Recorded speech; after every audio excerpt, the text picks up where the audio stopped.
The other thing going around today is the challenge of the prosperity gospel.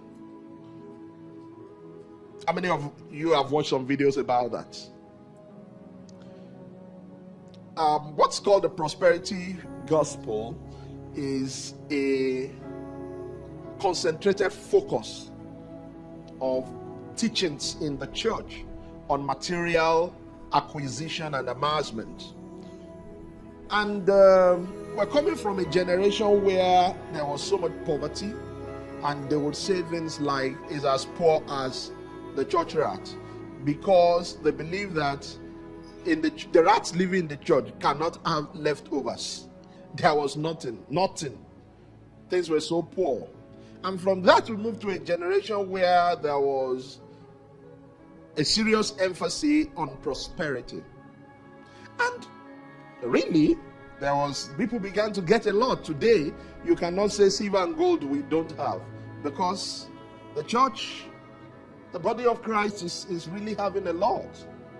The problem though is that there is now an overemphasis on prosperity, and I've listened to statements on prosperity myself that I felt like this cannot be correct. Because as we get more and more creative in talking about money and material increase, if we do not balance it appropriately, we are going to have problems. And that is the problem we're having now.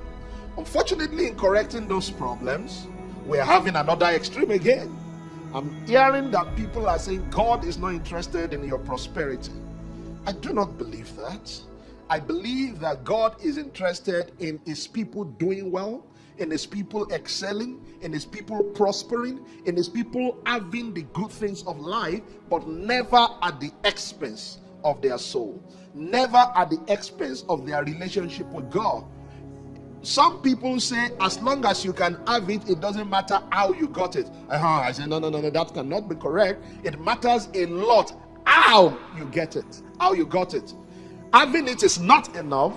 The end does not justify the means. You have to be clear how you got it so that you can testify about how you got it.